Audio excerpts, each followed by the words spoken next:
السلام علیکم ورحمۃ اللہ وبرکاتہ۔ الحمد للہ والصلاة والسلام علی رسول اللہ، اما بعد فاعوذ باللہ من الشیطان الرجیم۔ رب اشرح لي صدری ویسر لي امری واحلل عقدۃ من لسانی یفقهوا قولی۔ خلاصۃ تفسیر قرآن میں آج ہمارا 10واں پارہ ہے۔ 10ویں پارے میں سورۃ الانفال کا بقیہ حصہ اور سورۃ التوبہ کا اکثر حصہ اس پارے میں موجود ہے۔ جنگ بدر جو تھی وہ اسلام کی پہلی لڑائی تھی۔ انفال کے ابتدائی حصے میں ہم نے اس بات کو پڑھا ہے کہ اس طریقے سے مسلمانوں کی کافروں کے ساتھ ایک لڑائی طے ہوئی، اور پھر اس میں مسلمانوں نے کس طریقے سے اور کس بہادری سے لڑائی لڑی، اور اس سب میں جو منافقین کا کردار تھا وہ بھی لوگوں کے سامنے ہے۔ اللہ رب العالمین نے مومنین کی صفات کا تذکرہ فرمایا کہ مومنوں کو سب سے پہلے آپس میں جو اتفاق اور اتحاد ہے یہ مومنوں میں ہونا ضروری ہے۔ دوسری چیز یہ ہے کہ لڑائی میں اللہ رب العالمین کو بکثرت یاد کرنا یہ لڑائی کے آداب میں شامل ہے۔ اور تیسری بات یہ ہے کہ اللہ رب العالمین جو احکامات جاری فرماتے ہیں انہیں تسلیم کرنا یہ بھی اہل ایمان کے لیے، مجاہدین کے لیے ضروری ہوتا ہے۔ یسألونک عن الانفال، وہ آپ سے غنیمتوں کے بارے میں سوال کرتے ہیں۔ قل کہہ دیجیے الانفال للہ والرسول، غنیمتیں جو ہیں وہ اللہ کے لیے ہیں اور رسول کے لیے ہیں۔ اللہ سے ڈریے، وَأَصْلِحُوا ذَاتَ بَيْنِكُمْ، اور آپسی جو تعلقات ہیں انہیں درست کر لیجیے، کیونکہ لڑائی میں جب مسلمان آپس میں لڑے ہوں گے تو وہ دشمن کے خلاف متحد نہیں ہو سکیں گے۔ وَأَطِیعُوا اللَّهَ وَرَسُولَهُ، اللہ کی بات مانیے اور اس کے رسول کی، ان کنتم مؤمنین، اگر تم مومن ہو۔ مزید اللہ رب العالمین فرماتے ہیں انما المؤمنون الذین اذا ذکر اللہ وجلت قلوبهم، مومن وہ ہوتے ہیں جب اللہ رب العالمین کا ذکر کیا جاتا ہے تو ان کے دل ڈر جاتے ہیں، اور جب ان کے اوپر قرآن مجید پڑھا جاتا ہے تو وہ ایمان میں بڑھ جاتے ہیں، وہ اپنے رب پر توکل اور بھروسہ رکھتے ہیں، نماز بھی قائم کرتے ہیں، زکوٰۃ بھی دیتے ہیں۔ یہ پکے اور سچے مومن ہیں۔ اللہ رب العالمین کے ہاں ان کے جو درجات ہیں وہ بہت بڑے ہیں۔ اللہ تعالیٰ نے آگے جنگ کا تذکرہ کیا اور جنگ کے آداب کا تذکرہ کیا، اور بتایا کہ سب سے پہلی چیز جو ہے وہ ثابت قدمی ہوتی ہے۔ جب بھی لڑائی لڑی جاتی ہے تو ثابت قدمی جو ہے اس کا ہونا بہت زیادہ ضروری ہے۔ یا ایھا الذین آمنوا اذا لقیتم فیھا فاثبتوا، ایمان والو جب تم کسی گروہ سے لڑو تو پھر جمے رہنا ہے، پھر وہاں پہ پیٹ پھیر کے واپس نہیں آنا۔ اور دوسری بات یہ ہے کہ وذکروا اللہ کثیرا، اللہ تعالیٰ کا بہت زیادہ اللہ تعالیٰ کو یاد کرنا ہے۔ اور تیسری بات یہ ہے کہ اللہ اور اس کے رسول یا جو امیر ہے اس کی اطاعت کرنی ہے۔ جنگ کا جو امیر ہوتا ہے وہ جو کہہ دے، وہ جنگ سے متعلقہ کوئی حکم ہو تو ایسی صورت میں اس کا کہا ماننا یہ لوگوں کے لیے ضروری ہوتا ہے۔ اور چوتھی بات یہ ہے کہ دوران لڑائی بھی آپس میں لڑنے اور جھگڑنے سے پرہیز کرنا چاہیے، کیونکہ اگر دوران لڑائی، پہلے تو لڑائی نہیں تھی لیکن دوران لڑائی کسی وجہ سے آپس میں اختلاف ہو جائے تو یہ جو فتح ہوتی ہے یہ شکست میں تبدیل ہو سکتی ہے۔ اور پانچویں بات یہ ہے اللہ رب العالمین نے یہاں کا تذکرہ کیا، وہ یہ ہے کہ لڑائی میں صبر کرنا ہے کہ بعض لوگ بے صبری سے لڑائی لڑتے ہیں. بے صبری سے جو لڑائی ہوتی ہے یہ فائدہ مند نہیں ہوتی. اللہ رب العالمین فرماتے ہیں کہ آپ نے پانچویں بات یہ ہے کہ وَاصْبِرُوا، آپ صبر کیجئے، ان اللہ مع الصابرین، اللہ رب العالمین صبر کرنے والوں کے ساتھ ہے. تو صبر جو ہے یہ بہت زیادہ ضروری ہے لڑائی میں. وگرنہ اگر یہ لڑائی میں صبر اور استقامت نہیں ہوگی تو اس صورت میں جو جیتی ہوئی جو جنگ ہوتی ہے وہ بسا اوقات ہار میں تبدیل ہو سکتی ہے. جنگ بدر میں شیطان کا ایک کردار تھا. اللہ رب العالمین نے شیطان کے اس کردار کا بھی تذکرہ کیا. کفار مکہ جب جنگ بدر کی پلاننگ کر رہے تھے تو ایک شخص نے کہا اگر ہم سب اپنے تجارتی قافلے کی حفاظت کرنے اور مسلمانوں سے لڑنے چلے جائیں تو کہیں ایسا نہ ہو کہ ہمارا جو قبیلہ بنو کنانہ مکہ پر حملہ کرے گا. یہ بات سن کے ان کے دل ڈگمگانے لگے. شیطان فوراً مذکورہ قبیلے کے سردار سراقہ بن مالک کی شکل میں آیا اور کہنے لگا میں اپنے قبیلے کی طرف سے تمہیں اطمینان دلاتا ہوں کہ میرا قبیلہ تمہارے اوپر حملہ نہیں کرے گا. تم بے فکر ہو کر اپنے قافلے کو بچانے کے لیے جاؤ. پھر مزید کہنے لگا کہ میں خود بھی تمہارے ساتھ جانے کے لیے تیار ہوں. قریش اپنے مخالف قبیلے کی طرف سے بے خوف ہو گئے تو مسلمانوں کے ساتھ لڑنے کے لیے وہ وہاں سے نکلے. ابلیس نے جنگ بدر میں جب فرشتوں کی آمد کو دیکھا تھا تو وہ فوراً بھاگ نکلا. ویسے وہ کہتا تھا کہ میں تمہارے ساتھ ہوں اور مسلمان جو ہیں وہ آپ کا کچھ بھی بگاڑ نہیں سکتے. میں تمہارے ساتھ ہوں اور میرے قبیلے تمہارے ساتھ ہیں. لیکن ہوا یہ کہ جب اس نے جنگ میں دیکھا کہ فرشتے جو ہیں وہ قطار در قطار تشریف لا رہے ہیں تو یہ وہاں سے بھاگ گیا. اِذْزَيَّنَ لَهُمُ الشَّيْطَانُ أَعْمَالَهُمْ، جب شیطان نے ان کے لیے ان کے اعمال خوشنما بنا دیے. وقال، اس نے کہا کہ لا غالب لکم اليوم من الناس، لوگوں میں سے تمہارے اوپر کوئی بھی غالب نہیں آ سکتا. وَإِنِّي جَارٌ لَكُمْ، اور میں تمہارا حمایتی ہوں. فلما تراءت الفئتان نكص على عقبيه، جب دونوں جماعتوں نے ایک دوسرے کو دیکھا اور وہ لڑائی جب شروع ہوئی تو یہ اپنی ایڑیوں کے بل واپس چلا گیا. وقال، کہنے لگا انی بریء منکم، میں تم سے بری ہوں. انی ارى ما لا ترون، میں وہ دیکھتا ہوں جسے تم نہیں دیکھتے.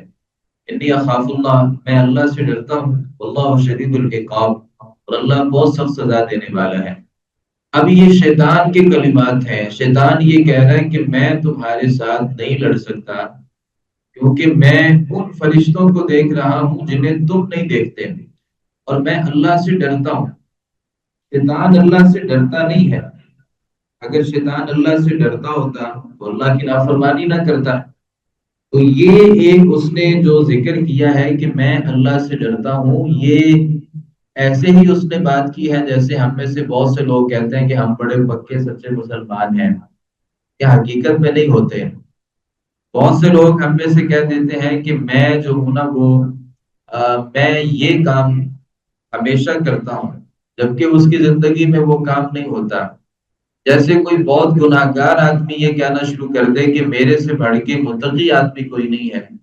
وہ متقی تو نہیں ہوتا. تو اللہ رب العالمین نے تذکرہ کیا کہ شیطان یہ کہتا تھا کہ میں اللہ سے ڈرتا ہوں اور میں اللہ رب العالمین کے اس عذاب سے ڈرتا ہوں، لہٰذا جو ہے وہ میں اس لڑائی میں تمہارے ساتھ شریک نہیں ہو سکتا. اس کا مطلب یہ ہے کہ شیطان غلط راہ پر ڈالنے کے لیے کبھی دشمنوں کی صورت میں آتا ہے، کبھی دوستوں کی صورت میں آتا ہے، کبھی پیروں کی صورت میں آتا ہے، کبھی ولیوں کی صورت میں آتا ہے، کبھی بزرگوں کی صورت میں آتا ہے. تو وہ ہمیں غلط راستے کی دعوت دیتا ہے اور جب عین ہم کسی کھائی میں گرنے لگتے ہیں تو وہ ہماری زندگی سے نکل جاتا ہے.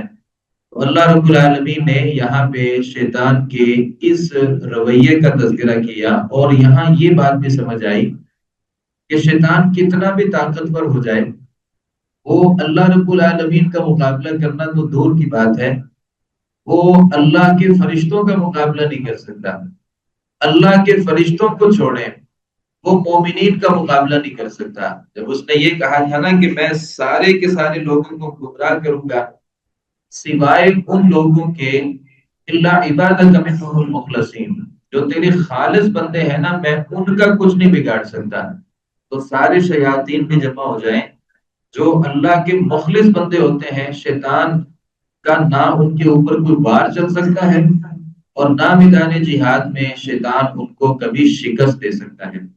تو اب چونکہ اللہ نے یہاں مسلمانوں کو فتح دی اور کافروں کو شکست ملی، تو اللہ رب العالمین نے یہاں پھر ہمیشہ کے لیے یہ قانون بنا دیا، اور ہمیشہ کے لیے اللہ رب العالمین نے اس بات کا حکم دے دیا کہ مسلمانوں کو چاہیے کہ وہ ہمیشہ جہاد کے لیے تیار رہیں۔ کسی بھی وقت دشمن مسلمانوں کے اوپر حملہ کر سکتا ہے، اور کسی بھی وقت کوئی قوم مسلمانوں کے اوپر حملہ کر کے مسلمانوں کو نقصان پہنچا سکتی ہے۔ لہذا وَأَعِدُّوا لَهُم مَّا اسْتَطَعْتُم مِّن قُوَّةٍ، جتنی آپ کے پاس قوت ہے اور جتنی آپ کے پاس طاقت ہے، آپ قوت کو تیار کر کے رکھیں۔ اور جہاد کی تیاری کے لیے اللہ تعالیٰ فرماتے ہیں مِن رِبَاطِ الْخَيْلِ، آپ کے پاس گھوڑے ہونے چاہیے۔ اب یہ جو گھوڑے ہوتے ہیں، یہ گھوڑے یہ اللہ کے دشمنوں کو بھی ڈراتے ہیں اور ان دشمنوں کو بھی ڈراتے ہیں جنہیں تم نہیں جانتے، یعنی تمہارے اندر جو منافقین ہے نا، ان گھوڑوں سے اور تمہاری اس تیاری سے یہ لوگ بھی ڈرتے ہیں، اور یہ انہیں خوف آتا ہے کہ کہیں ایسا نہ ہو کہ مسلمان جو ہیں وہ ہمارے اوپر کسی طریقے سے حملہ آور ہو جائیں۔ تو یہ اس بات میں تو اختلاف ہے کہ جہاد مسلمانوں کے اوپر فرض ہے یا فرض نہیں ہے۔ یعنی میں اپنی بات کرتا ہوں،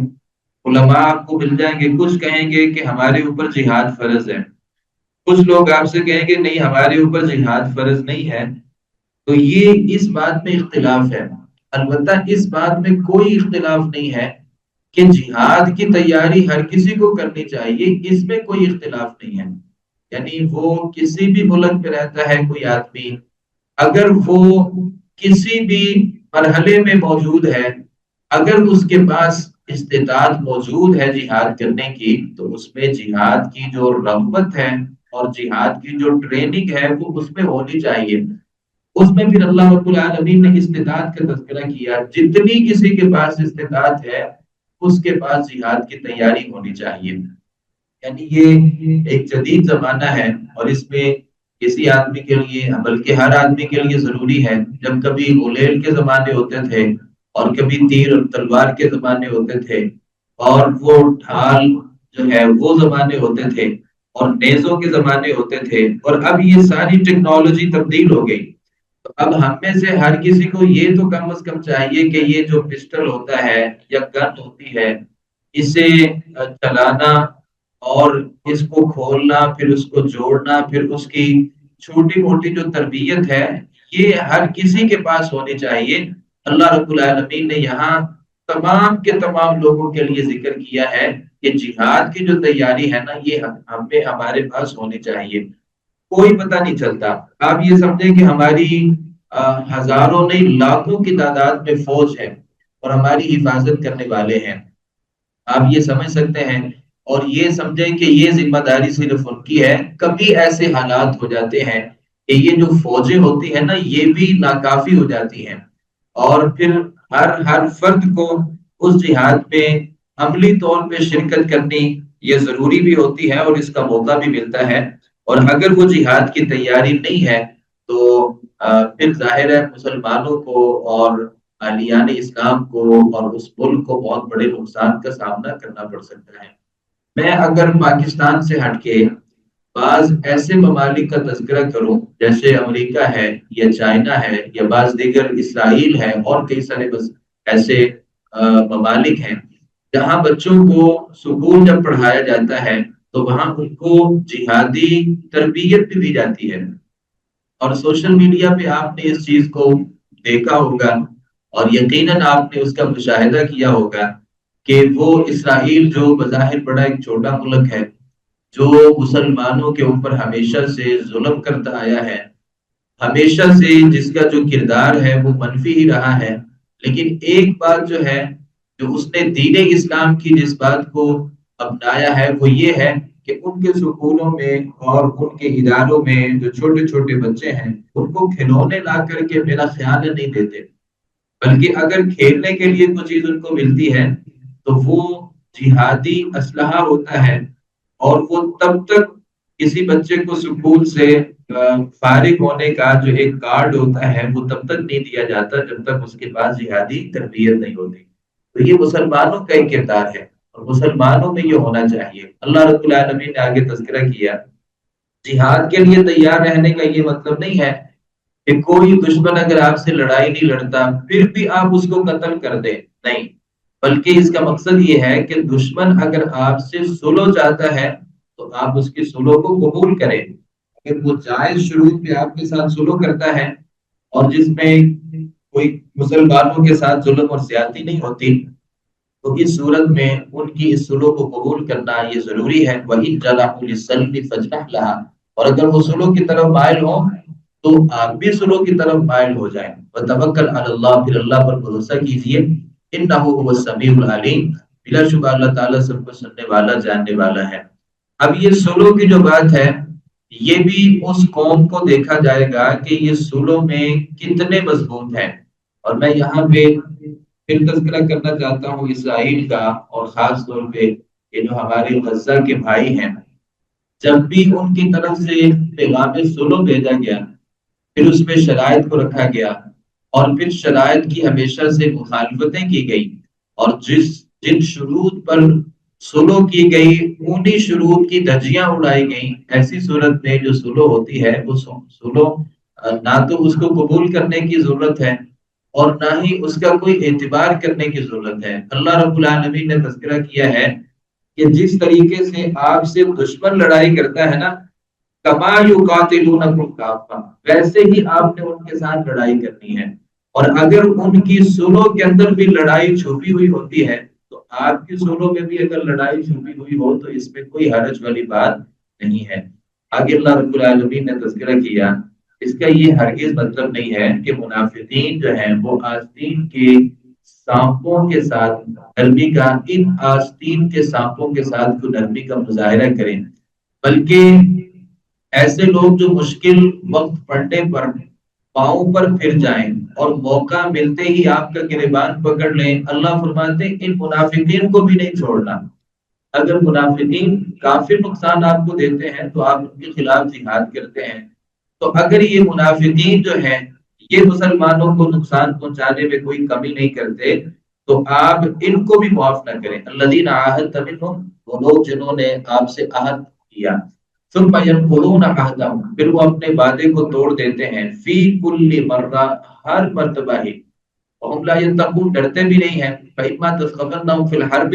فشرد بهم من خلفهم لعلهم يذکرون۔ اللہ تعالیٰ فرماتے ہیں کہ جب یہ آپ سے وعدہ کرتے ہیں پھر اس وعدے کو توڑ دیتے ہیں، پھر ہر دفعہ آپ سے ایک وعدہ کرتے ہیں اس کی خلاف ورزی کرتے ہیں، اللہ تعالیٰ فرماتے ہیں اگر کبھی تو انہیں لڑائی میں ہی پالے تو ان پر کاری ضرب کے ساتھ ان لوگوں کو بھگا دے جو ان کے پیچھے ہیں، تاکہ وہ بھی نصیحت حاصل کریں۔ تو ان جو منافقین ہیں ان کے ساتھ بھی اگر دو ہاتھ کرنے پڑے تو اللہ رب العالمین اس بات کی اجازت دیتے ہیں۔ ویسے نارمل حالات میں ان کو درگزر کرنے کا ہی حکم ہے، لیکن اگر ان کی شرارتیں بڑھ جاتی ہیں اور مسلمانوں کے لیے اس میں بہت بڑے نقصانات ظاہر ہوتے ہیں تو ایسی صورت میں ان کے ساتھ جو سخت رویہ ہے وہ بھی اختیار کرنے کا اللہ رب العالمین نے تذکرہ کیا ہے۔ اس سورہ مبارکہ کے اختتام پہ اللہ رب العالمین چونکہ اس سورہ مبارکہ کا جو آغاز ہے مومنوں کی، جو اللہ رب العالمین نے ان کی صفات کا تذکرہ کیا، تو اس سورہ مبارکہ کے اختتام پہ بھی اللہ رب العالمین نے مومنین کا ہی تذکرہ کیا ہے، اور پیغام یہ دیا ہے کہ جہاد کرنے والا جو ہوتا ہے نا وہ ہر صورت مومن ہوتا ہے، اس کے دل میں ایمان ہوتا ہے تو وہ جہاد کے لیے جاتا ہے، یا اس کا یہ مطلب ہے کہ جہاد جو ہے وہ ایمان کے بغیر قبول نہیں ہوتا۔ یہی وجہ ہے کہ سورۃ الانفال کے آغاز اور اختتام میں اللہ نے مومنین کا تذکرہ کیا،